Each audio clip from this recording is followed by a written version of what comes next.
The Arizona wind screamed with the devil's own breath, tearing at the mountainside, as if trying to rip the world from its very foundations.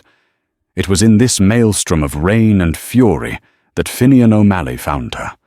A ghost in the gloom, her wedding dress, a tattered ruin of blood-soaked lace, clinging to her like a shroud. She was fleeing a monster, but the storm was a beast of a different kind. He lifted the wounded bride into his arms, a stranger's life, suddenly his responsibility.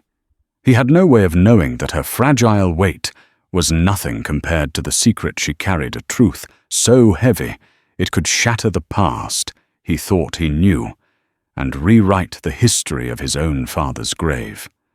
The sky over the Dragon's Tooth Mountains had been a deceptive, placid blue just hours ago. Now it was a bruised and churning cauldron of charcoal and violet. Finian O'Malley, a man shaped by the unforgiving landscape, had read the signs. The sudden stillness, the eerie yellow light, the way the birds fell silent, as if holding a collective breath.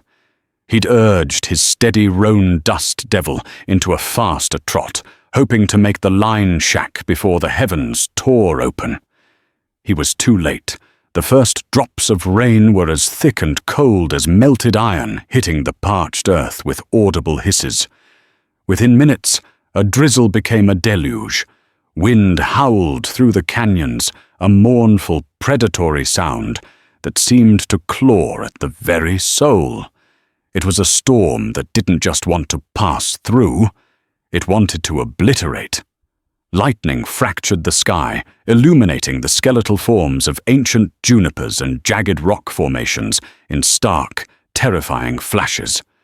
Finian leaned low over Dust Devil's neck, his hat pulled down so far it nearly touched his nose, the brim channeling a river of water away from his face.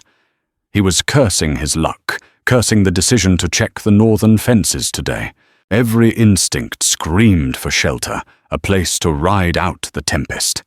It was during a particularly brilliant flash of lightning one that bleached the world white for a full second that he saw it. A splash of white against the muddy brown and dark green of the scrubland. It was out of place, unnatural. His first thought was a spooked calf, maybe one of the new Herefords his neighbor Old Man Schmidt had brought in. But another lightning strike revealed a different shape. Human. Lying crumpled near a washout that was quickly becoming a raging torrent. "Whoa, easy, boy," Finian muttered, his voice swallowed by the wind as he reined in the nervous horse. He dismounted the ground, sucking at his boots. The rain was a physical force, hammering his oilskin duster, trying to drive him back. He squinted against the downpour, his hand resting on the Colt Peacemaker, holstered at his hip. The territory was a hard place, and kindness could be a fatal mistake, but so could leaving a person to die. As he got closer, the incongruity of the scene struck him with the force of a physical blow. The figure was a woman. She was dressed in what had once been a magnificent white wedding gown. The silk and lace were shredded, caked in mud, and stained with a terrifying crimson that was still spreading from a wound on her shoulder. Her dark hair, once likely arranged in an elegant coif, was a tangled, wet mess plastered to her pale face. She looked like a broken angel fallen from the wrathful heavens above. He knelt his knee, sinking into the cold mud. "Ma'am," he yelled over the din. Her eyelids fluttered, her lips blue with cold parted, but only a faint gasp escaped. He saw the tracks of a carriage nearly erased by the rain leading from the main trail before swerving violently and disappearing into the brush. A runaway. Or an ambush. He gently touched her neck, relieved to find a pulse, thready and weak but there. Her skin was like ice. The wound on her shoulder looked ugly, a ragged tear that could have been a bullet graze or a deep gash from a fall. Either way, she was bleeding out, and the storm was leaching the life from her faster than any wound. There was no choice. Leaving her here was a death sentence. With a grunt, he carefully worked his arms beneath her, his muscles protesting at the awkward weight of her sodden dress. She moaned a sound of pure agony that cut through the storm's roar and twisted something in his gut. "Hold on." He grunted more to himself than to her. Just hold on. Getting her onto the saddle in front of him was a clumsy, desperate struggle. Dust Devil, bless his steady heart, barely flinched as Finian mounted behind her, pulling her limp body against his chest. Her head lolled back against his shoulder, and the scent of rain blood and a faint floral perfume filled his senses. He wrapped one arm tightly around her waist, holding the reins with the same hand, while the other tried to shield her face from the worst of the wind. He didn't know who she was, where she came from, or who she was running from. He didn't know if the person responsible for her state was still out there, hunting in the storm. All he knew was the fragile weight in his arms and the grim race against time. The line shack was his only hope, a tiny speck of shelter in a world gone mad. As they rode, another flash of lightning illuminated her face. Her eyes were closed, her features etched with pain, but even in that ghastly light, he could see a strength in the line of her jaw. A small gold locket lay half hidden in the tattered lace at her throat. He paid it no mind. It was just a piece of jewelry. He couldn't possibly know that the tiny cold piece of metal resting against his hand contained a secret that bound their fates together. A secret rooted in the very land he called home. A secret born from the father he had long thought dead and buried. For now she was just a wounded bride, and he was just a cowboy fighting a storm that was far bigger than the one raging in the sky. The line shack wasn't much more than a squat box of rough-hewn timber clinging to the lee side of a granite bluff. To Finian it was a palace. He half-carried, half-dragged the unconscious woman through the door, the wind trying to rip it from his grasp. With a final heave, he slammed it shut, plunging them into a near-total darkness, broken only by the thin cracks in the walls. The roar of the storm was instantly muted to a dull, angry growl. He laid her gently on the simple rope cot, the only piece of furniture besides a small table and a crate. His hands worked quickly, his motions sure and practiced. He found the flint and steel his knuckles scraping against the rough stone until a spark caught in the tinderbox. Soon, a flickering flame in the small stone fireplace pushed back the shadows, casting dancing light on the woman's pale face.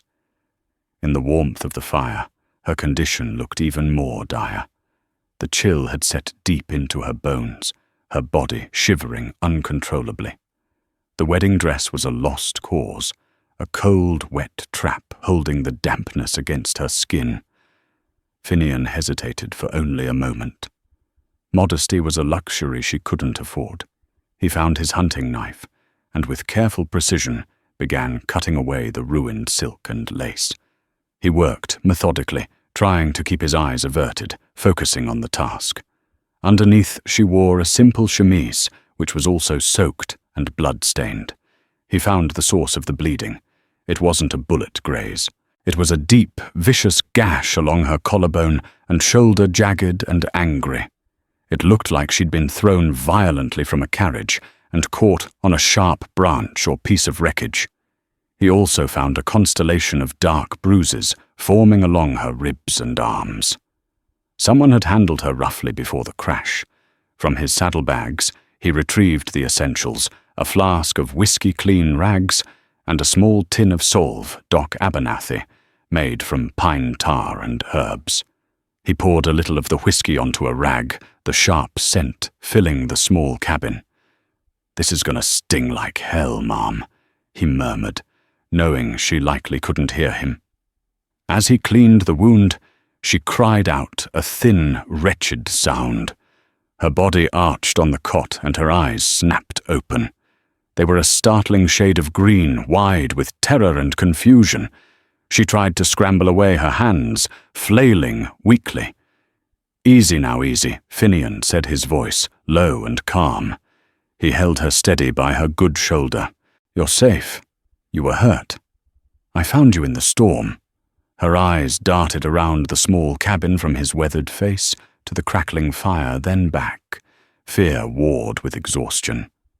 "Where? Who are you?" Her voice was a dry, raspy whisper. "Name's Finian O'Malley. This is my line shack. You're in the Dragon's Tooth foothills." He held up the whiskey-soaked rag. "Your shoulder's hurt bad. I need to clean it before it gets infected." She flinched but didn't pull away this time. The fight seemed to drain out of her, replaced by a wave of pain. She nodded a barely perceptible movement and squeezed her eyes shut. He worked quickly, cleaning the grit and grime from the wound as gently as he could. She bit her lip so hard he thought it might bleed, but she made no other sound. After applying the thick, pungent salve, he bound the wound tightly with strips of a clean shirt. He found a spare wool blanket, dry and rough, and draped it over her, tucking it in around her shivering form. He moved to the fireplace and put a small pot of water on to boil for coffee, giving her space. The silence in the cabin was thick, punctuated only by the crackle of the fire and the distant howl of the wind. "Thank you," she said, finally, her voice a little stronger. "Anyone would have done the same," he replied, not turning around. "No," she whispered. "Not everyone." He poured grounds into the boiling water, the familiar aroma, a small comfort in the tense space. He chanced to look at her. She was watching him, her green eyes filled with a weary intelligence. "My name is Rosalind," she offered. "Rosalind Hayes." "Rosalind," he repeated. It was a fine name, a name that didn't seem to fit with the raw violence of her circumstances. "You were in a carriage." It looked like it crashed. A shadow passed over her face. My wedding carriage." She said the words as if they tasted like poison. "We were on our way from the mission at Silver Rock. We Finian asked, pouring the coffee into 2 tin cups. My fiancé," she said, stumbling over the word. "Mr. Kane, Bartholomew Kane." Finian froze, the coffee pot hovering in midair. He knew that name. Everyone in the territory knew that name. Bartholomew Kane was a land baron, a man who owned ranches, mines, and it was rumored most of the politicians. He was powerful, charming, and utterly ruthless. The stories told about how he acquired his vast holdings were whispered in saloons and around campfires, tales of ruin, intimidation, and suspicious accidents. He set the pot down with a soft clink and brought a cup to her. "Kane, you say?" His tone was carefully neutral. She took the cup in a trembling hand. The horses bolted. The storm. It was so sudden. The carriage overturned. I was thrown clear. I don't know what happened to him. Her explanation sounded rehearsed, hollow. There was a flicker in her eyes that told him she was leaving something out. A great deal, in fact. Kane's a powerful man. He'll have people looking for you, Finian said, sipping his own coffee. I know. The words were barely audible. The fear was back in her eyes, raw and profound. It wasn't the fear of a concerned bride, but the terror of an escaped prisoner. She huddled deeper under the blanket, shivering again, though it wasn't from the cold this time. In her delirium, her mind began to wander. She mumbled fragments of sentences, her voice slurred with pain and fever. Have to get away. He can't have it. Papa's promise. Finian listened, catching bits and pieces. Most of it was nonsensical, the ramblings of a traumatized mind. But then she said something that made the hair on his arms stand up. Not on any map. The water never stops. Seamus knew. Finian's cup stopped halfway to his lips. Seamus. His father's name. a name he hadn't heard spoken by a stranger in 15 years. His father, Seamus O'Malley, had vanished without a trace when Finian was just a boy. He'd been a prospector, a dreamer, always chasing the next big strike, the next hidden valley. The official story was that he'd perished in a rock slide up in the high country. His body was never found. Finian had grown up in the shadow of that disappearance, a void that had shaped the man he became, solitary, self-reliant, and deeply cynical about dreams. He moved closer to the cot. "What did you say? What about Seamus?" Rosalind's eyes were glassy, unfocused. "The journal. Keep it safe. O'Malley's legacy," she whispered before her eyes rolled back and she slipped into an exhausted, feverish sleep. Finian stood over her for a long time, the tin cup growing cold in his hand. The storm outside raged on, but a different, more turbulent storm was brewing inside him.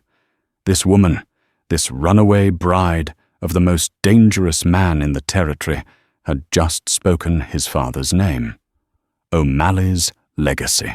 It was a phrase his father used to use a grand name for the secret discovery he always claimed would one day make them rich and secure. Finian had dismissed it as the fantastical ramblings of a man who chased rainbows, but now, hearing it from the lips of this broken stranger, it felt chillingly real. He looked down at her sleeping form. Her hand was clutching the small gold locket at her throat, a death grip even in sleep. He suddenly had a terrible sinking feeling that the secrets she held were far more dangerous than Bartholomew Kane, and that by bringing her in from the storm, he had just invited a lifetime of trouble through his door. The storm broke with the dawn, leaving a world washed clean and glistening under a pale, watery sun. The air was crisp and smelled of rain-soaked sage and damp earth. Finian had spent the night watching over Rosalind, her fever rising and falling, her sleep troubled by nightmares that made her cry out. He had managed to get some broth and water into her, but he knew her wound needed proper attention. His rudimentary skills wouldn't be enough if infection set in. The nearest town, Redemption Creek, was half a day's ride away. It wasn't much of a town, but it had a doctor.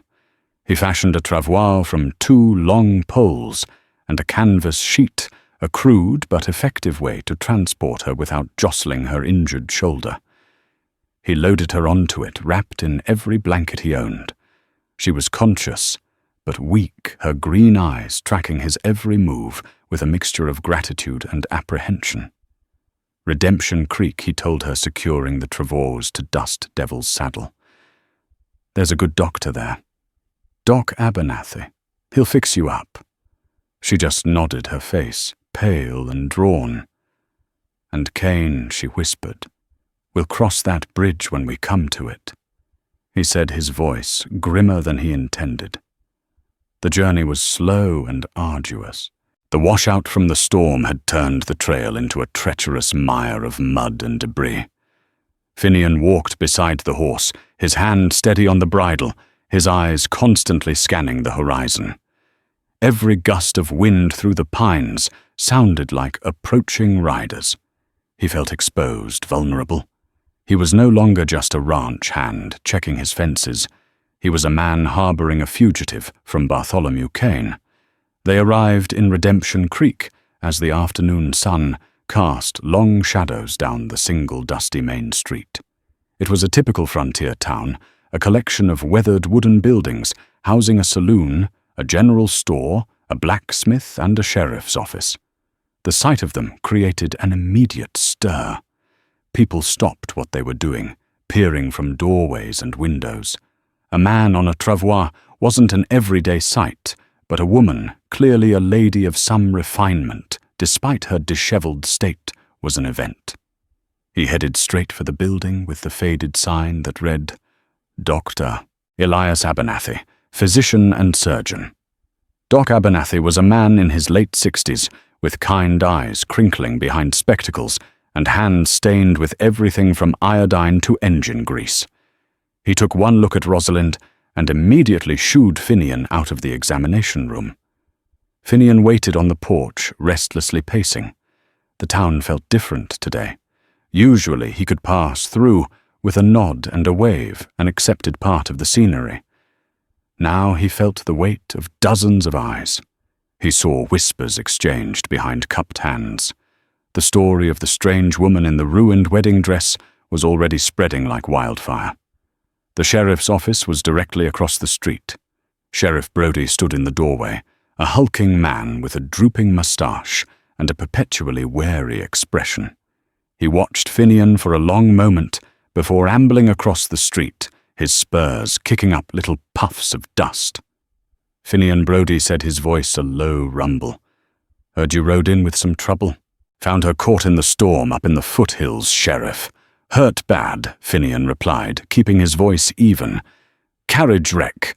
A carriage wreck that just so happens to involve Bartholomew Kane's intended." Brody's eyes were shrewd. "Word travels fast, son. A telegram came through from Silver Rock an hour ago. Kane is offering a handsome reward for any information on the whereabouts of his missing bride, Miss Rosalind Hayes." Finian's jaw tightened. "She's not a parcel to be returned for a reward. She's an injured woman." Brody sighed, running a hand over his tired face. "Look, I don't like Kane any more than you do. The man's a damn vulture in a tailored suit. But he's got the law on his side here. A marriage contract is a binding document in this territory. If he comes to claim her, my hands are tied." "She was running from him," Brody Finian said, lowering his voice. "She was terrified. Did she tell you why?" "No. Not yet. Then all I have is the word of a powerful, influential man against a woman who ran out on her own wedding day. You see my position?" Brody looked genuinely conflicted. "Just watch your step, Finian. Kane's reach is long, and his memory is longer. You're getting yourself into something deep." Just then, Doc Abernathy came out onto the porch, wiping his hands on a towel. "She's stable, lost a fair bit of blood, and she's running a fever, but the wound is clean. I stitched her up. The real trouble is the exhaustion. She needs rest more than anything. She can stay in the back room here for a few days." "Thank you, Doc Finian," said the relief washing over him. "She asked for you," Abernathy added, nodding toward the door. Finian went inside. The room smelled of carbolic acid and herbs. Rosalind was lying on a small bed, her shoulder professionally bandaged. She was wearing a simple cotton nightgown the doctor's wife must have provided. The color was starting to return to her cheeks. "The sheriff was just here," she said, her voice weak but clear. "He knows who you are," Finian confirmed, pulling a chair to her bedside. Kane sent a telegram. Her eyes closed for a moment. "How long do I have a day?" "Maybe 2 if we're lucky. It'll take him that long to ride from Silver Rock." "We don't have that long," she said, a new urgency in her tone. She struggled to sit up, wincing in pain. "He's not just a man, Mr. O'Malley. He's an obsession. He will not stop." She met his eyes, her gaze intense. "You heard what I said in the cabin, didn't you? When I had the fever," Finian nodded slowly. "I heard you say my father's name." She took a shaky breath. "This isn't a coincidence. My father, Walter Hayes, was a geologist, a good one. He was your father's partner and his closest friend." The air left Finian's lungs. He had known his father had partners over the years, faceless men who came and went, but the names were lost to the haze of childhood memory. "My father died 15 years ago." Finian said the words, feeling like stones in his mouth. Rosalind's eyes filled with a deep, sorrowful pity. "That's what everyone was meant to believe," she said softly. "Mr. O'Malley, your father didn't die in a rock slide. He disappeared. On purpose. And Bartholomew Kane is the reason why." The floor seemed to tilt beneath Finian's feet. For 15 years he had built his life on the bedrock of his father's death. He had mourned him, missed him, and finally accepted his absence. To hear that it was all a lie, a carefully constructed fiction, was like having the world ripped out from under him. Why, he managed to ask his voice hoarse. Because of what they found, she said, her hand instinctively going to the gold locket at her neck. Because of O'Malley's legacy. Before she could explain further, the sound of hoofbeats thundered down the main street. Not one horse, but several moving at a gallop. Finian stood and peered through the window. 3 riders were dismounting in front of the saloon. They weren't Kane, but they had the same look about them hard-faced men, with guns tied low on their hips. They were Kane's scouts, his advance guard. "They're here," he said, his voice flat. Rosalind's face went white. He sent them ahead. He's closing the net. The whispers in Redemption Creek had just become a roar. Finian looked from the hard men across the street to the vulnerable woman in the bed. Sheriff Brody was right. He was in something deep, and he was beginning to suspect that climbing out was no longer an option. The presence of Kane's men settled over Redemption Creek like a shroud. They didn't do much which was somehow more menacing than open aggression. They staked out the saloon, their eyes scanning everyone who came and went. One of them, a hulking Swede named Lars, took up a post on the hotel porch, giving him a clear view of both the sheriff's office and Doc Abernathy's clinic. They were wolves content to circle, knowing their prey was cornered. Finian stayed with Rosalind, feeling like a sentry in a siege. Doc Abernathy and his wife, a kind, bustling woman named Martha, brought them food and fresh water, their faces etched with worry. The townspeople gave the clinic a wide berth, their fear of Kane stronger than their curiosity. Rosalind, though physically weak, seemed to draw strength from the imminent danger. The fever had broken, and with it, the fog of delirium. Her mind was sharp, her focus absolute. "You have to understand who he is," she explained to Finian, her voice low and steady. "Kane doesn't desire things. He consumes them. Land wealth people. My father was a weakness he exploited. After your father vanished, mine became the sole keeper of his secret. For years, Kane circled him, offering to buy his land, trying to pry information from him. My father always refused. And then Finian prompted. My father died 6 months ago," she said, her voice catching. "A sudden illness. Doc Abernathy from Silver Rock called it a heart ailment, but he was a healthy man. I know Kane was behind it. I know it." After the funeral, Kane produced documents, debts my father had supposedly incurred, loans I knew nothing about. He said he would forgive them all, that he would protect me and my father's estate if I would become his wife. The cold, predatory logic of it chilled Finian to the bone. He was marrying you to get to your father's land. And his secrets. He was marrying me to get your father's legacy, she corrected him. He believes the secret is written down, hidden somewhere in my father's possessions. The marriage would have given him legal right to everything. I played along buying time, trying to find a way out. The wedding was my last chance. I bribed a stable boy to spook the lead horses just as the storm hit. I never imagined I would survive the crash.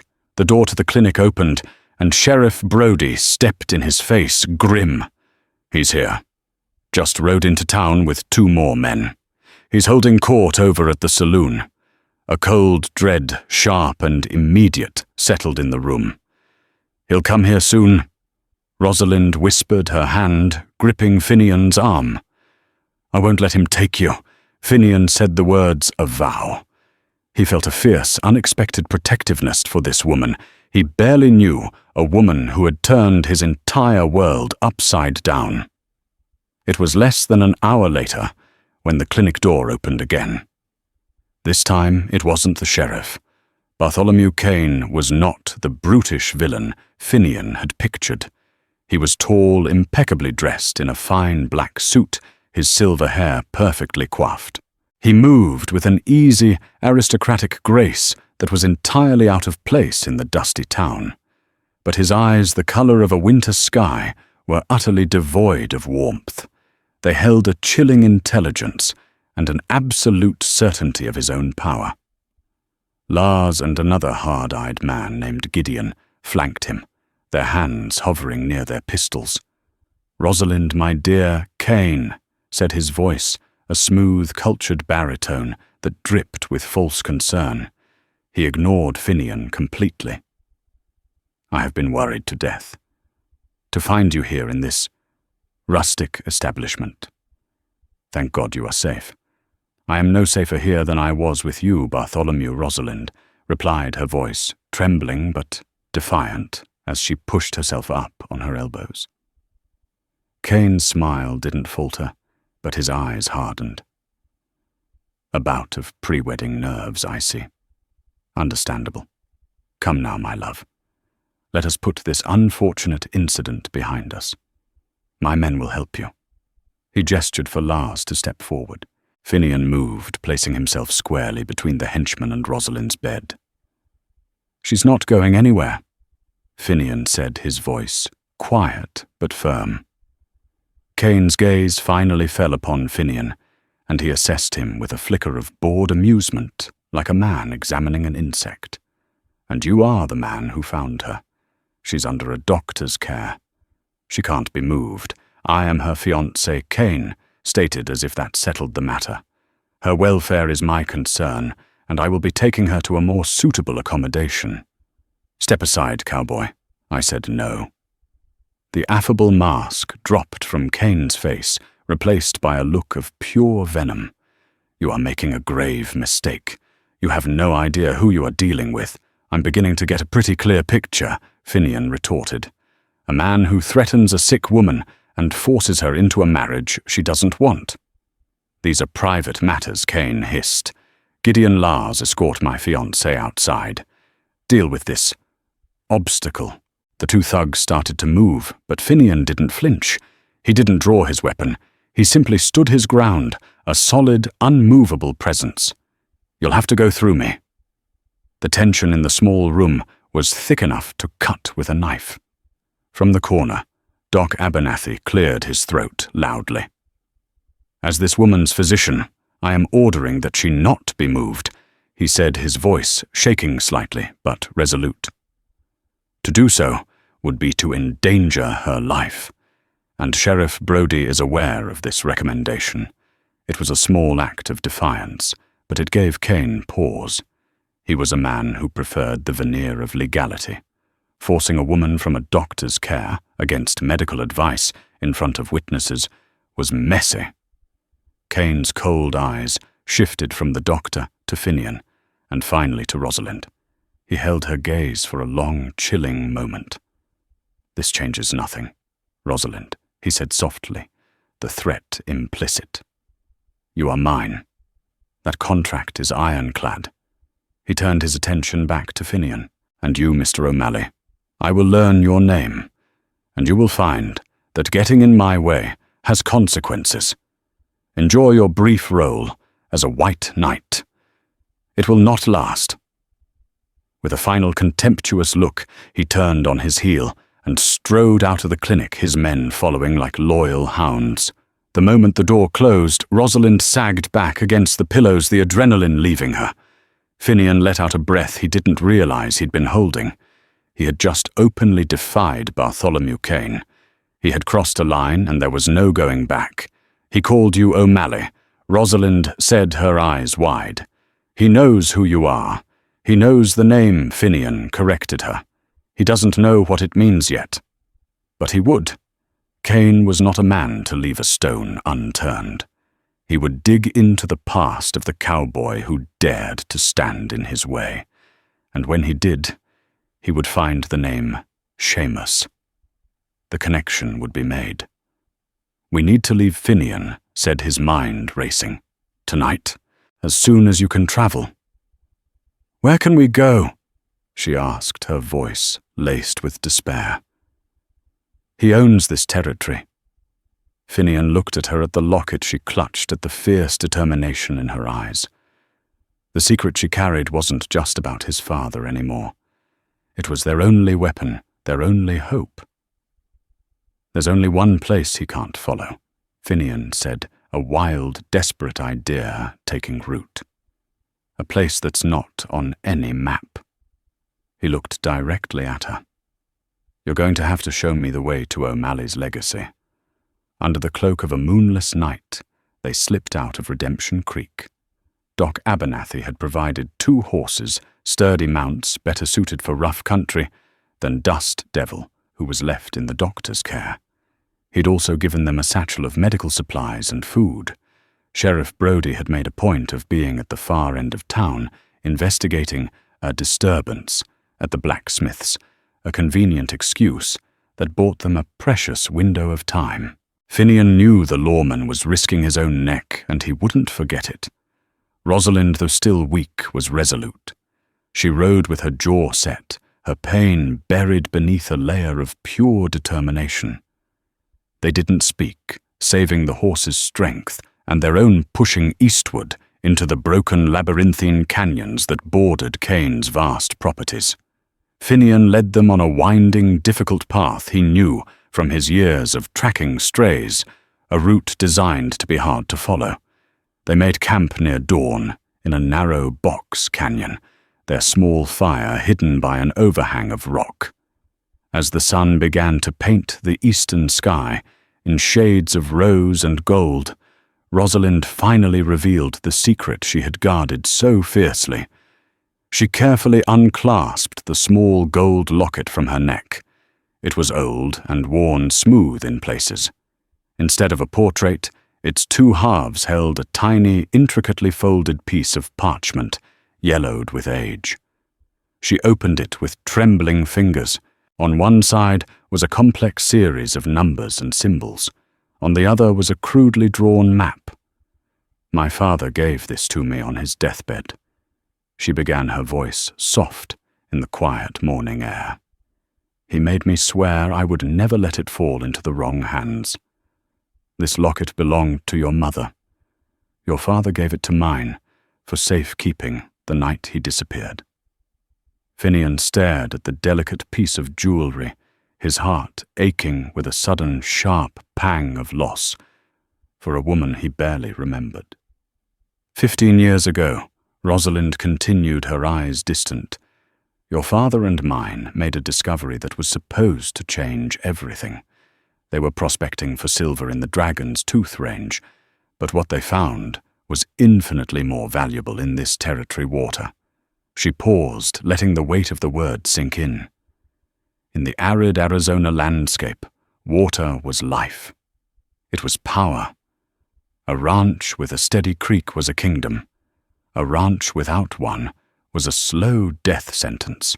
It wasn't just a spring or a seasonal creek, she said. It was a hidden valley fed by a huge underground aquifer. The water came up through a series of artesian wells, creating a lush green paradise hidden in the middle of this desert.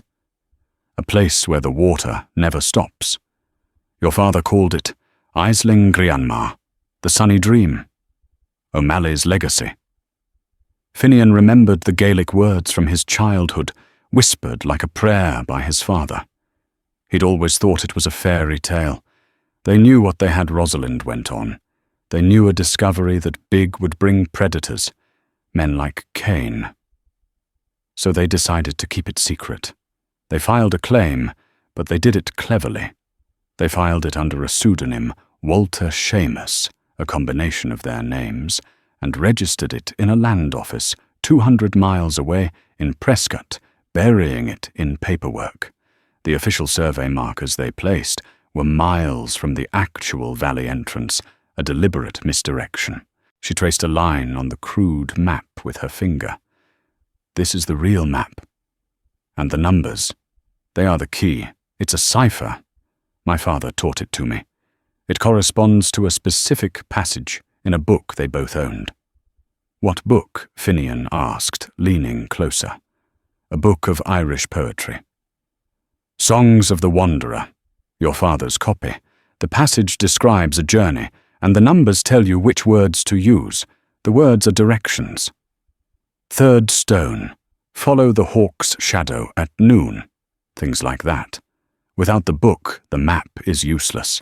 Without the map, the book is just poetry." The sheer, clever simplicity of it was astounding. It was exactly the kind of romantic, intricate plan his father would have devised. Cain had been trying to buy up all the land in this sector for years, Rosalind explained. He suspected there was a water source somewhere, but he could never find it. He must have gotten wind of my father's and Seamus's discovery. He started pressuring them, threatening them. Your father realized Cain would never stop. He decided the only way to protect the valley and his family was to disappear. He wanted Cain to believe the secret died with him. He told my father he was going north, maybe to Montana, to start over.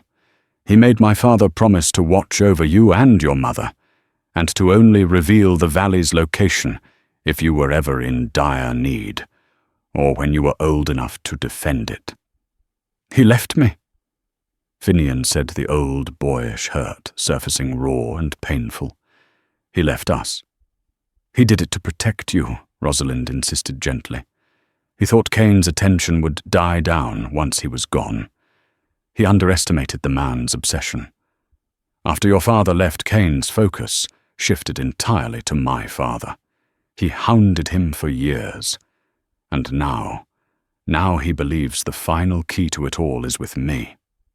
Finian looked from the map to her face, finally understanding the full weight of the burden she carried. She wasn't just running for her life. She was protecting his father's dream. His legacy. "The book," he said suddenly. "Where is it?" "That's the one thing I don't know." She confessed, her expression troubled. "My father never told me. He said it was somewhere safe. Somewhere only an O'Malley would find it." A cold realization washed over Finian. He thought back to the meager possessions his mother had kept after his father was declared dead. An old trunk filled with worn-out clothes, prospecting tools, and a handful of books she could never bring herself to part with. He hadn't looked in that trunk in over a decade. It was sitting in the corner of his small room at the main ranch house. "I think I know where it is," he said slowly.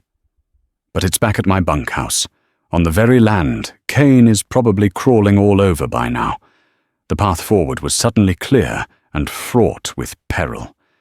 They needed the book. Without it, the map was just a piece of paper.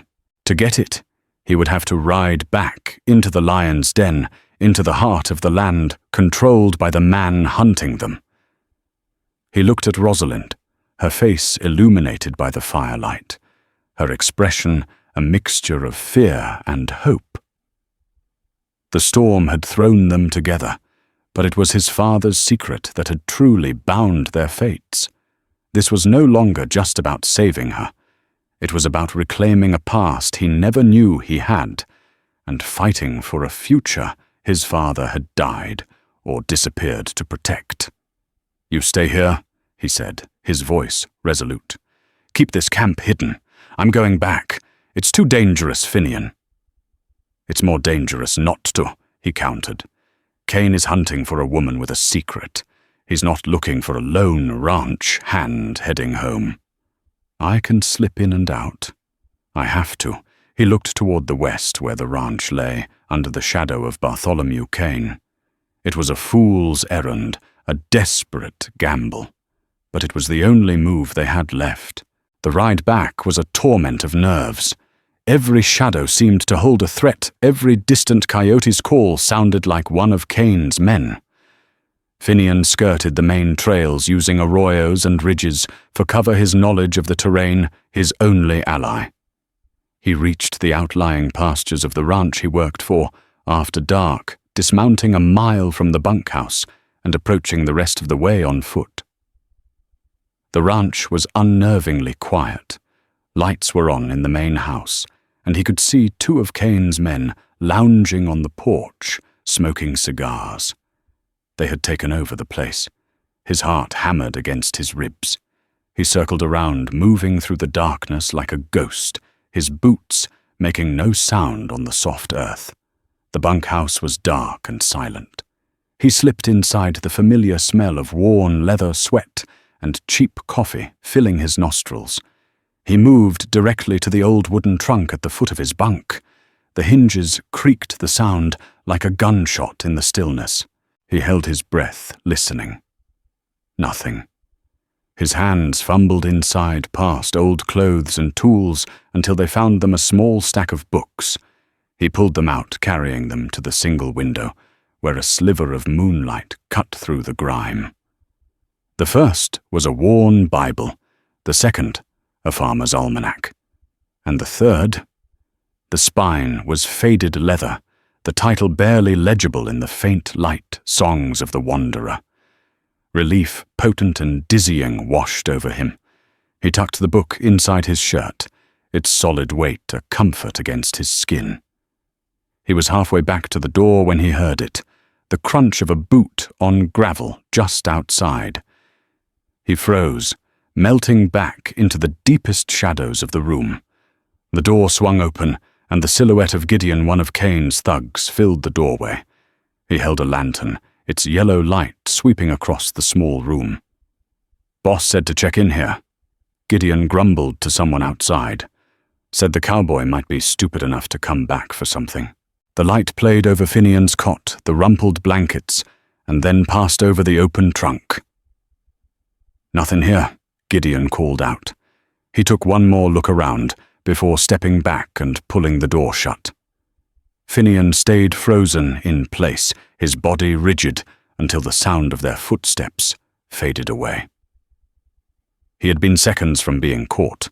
The close call spurred him into action. He couldn't go back the way he came. He slipped out the back window and made his way to the stables. He wouldn't take his own horse. They'd be watching for it. Instead, he saddled a fast-looking bay he'd never ridden before, working by feel in the dark. He led the horse out of the far side of the corral and mounted, urging it into a silent walk until they were clear of the ranch, then breaking into a dead run. He met Rosalind back at the hidden canyon as the first hint of dawn touched the sky.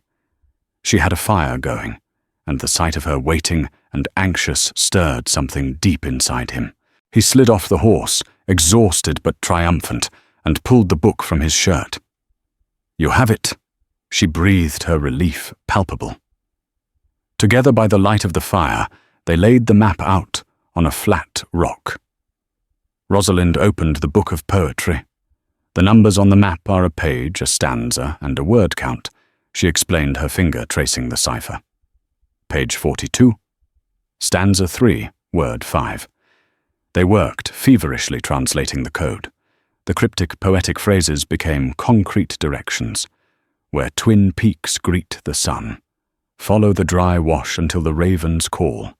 Pass beneath the stone archway. It was a trail of breadcrumbs left by his father, a path that existed only for those who knew the song. It took them the better part of a day to follow the trail. The path led them deep into a section of the Dragon's Tooth Range that was considered impassable, a maze of sheer cliffs and dead-end canyons. Finally, late in the afternoon, they found it a narrow fissure in a rock wall, almost completely hidden by a thick growth of ancient gnarled mesquite trees. It was barely wide enough for a horse to pass through. They emerged into another world. The air was cooler, heavy with the scent of damp earth and wildflowers. The narrow passage opened into a wide, verdant valley, a slash of impossible green in the heart of the Red Rock Desert. A dozen small streams, sparkling in the sun, crisscrossed a meadow of knee-high grass.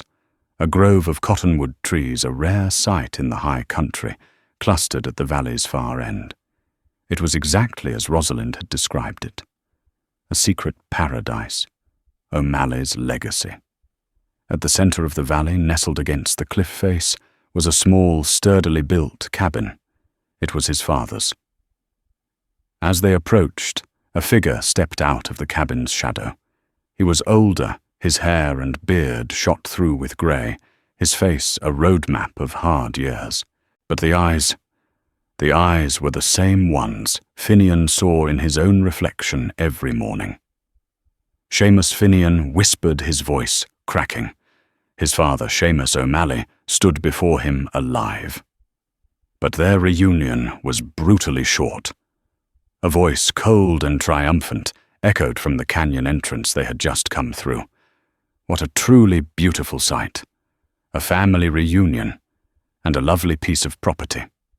Thank you for leading the way, Mr. O'Malley. Bartholomew Kane stood at the entrance to the valley flanked by Gideon and Lars. On a rock above him, 2 more men were perched with rifles. They were trapped. I must admit, Kane continued strolling into the valley as if he already owned it.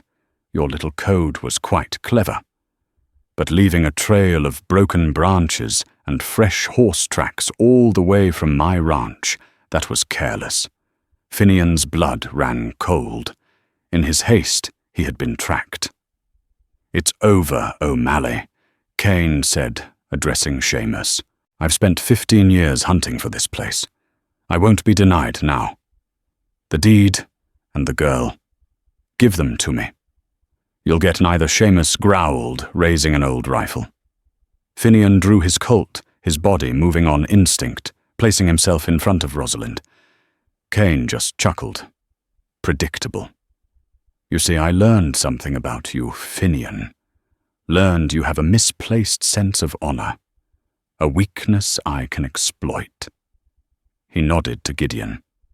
Gideon grabbed Rosalind, pulling her from behind Finian and holding a knife to her throat. She cried out, her eyes wide with terror. Drop the guns, Kane commanded, his voice like ice, or your precious bride dies right here. A bit ahead of schedule, perhaps, but the outcome is the same.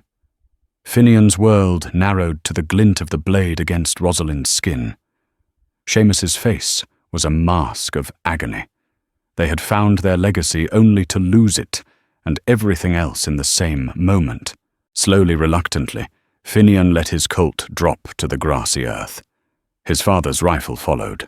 Excellent, Kane said with a predatory smile. Now let's discuss the transfer of property. Kane's victory seemed absolute, with his men holding Finian, Seamus, and Rosalind at gunpoint. The deed and the girl. Kane demanded, his triumph palpable, as Gideon held a knife to Rosalind's throat. Desperate, Finian bluffed, claiming he could get the deed from his father's cabin. Inside, his eyes landed on a box of dynamite. A wild, suicidal plan formed. He returned to the doorway, holding the deed and a stick of dynamite. This valley is wired with explosives, Finian lied, his voice ringing with conviction. This deed is on the detonator. One wrong move, and we all go up together. The bluff was audacious, but the seed of doubt was planted. Kane, a man who never gambled on an uncontrolled outcome, saw the manic certainty in Finian's eyes. Faced with a Pyrrhic victory, Kane's greed gave way to self-preservation. You're insane, he hissed before ordering his men to release Rosalind and retreat. In the aftermath, the reunion between father and son was brief and heartfelt. They knew Kane would return. The valley, once a sanctuary, was now a target. That night they made a heart-wrenching choice. Using the real dynamite, they sealed the canyon entrance in a massive, thunderous rock slide, burying O'Malley's legacy forever to protect it. Leaving the past behind, the 3 of them rode west. The storm had forged a bond between Finian and Rosalind, a connection deeper than any secret landscape. They had lost a paradise, but found each other. With his father by his side and Rosalind next to him, Finian rode toward an uncertain future, but for the first time, he felt he was riding toward home. And so the tale of Finian, Rosalind, and the hidden valley comes to a close. It's a story that reminds us that the fiercest storms are often the ones that rage inside us, the tempests of old grief, buried secrets, and unexpected love. They found more than just a secret paradise. They discovered the truth of their own pasts and the courage to build a new future. Finian began his journey as a lonely cowboy haunted by a ghost, but ended it as a son reunited and a man with someone to protect. Rosalind fled a gilded cage, and in the heart of the wilderness found her true freedom. Their story is a powerful testament to the idea that sometimes the greatest legacies aren't plots of land, but the bonds we forge in the fires of adversity. If this journey through the Old West captured your imagination, please show your support. Hit that like button. Share this story with a friend who loves a good Western drama, and most importantly, subscribe to the channel for more tales of grit, honor, and the untamed frontier. Thank you for listening.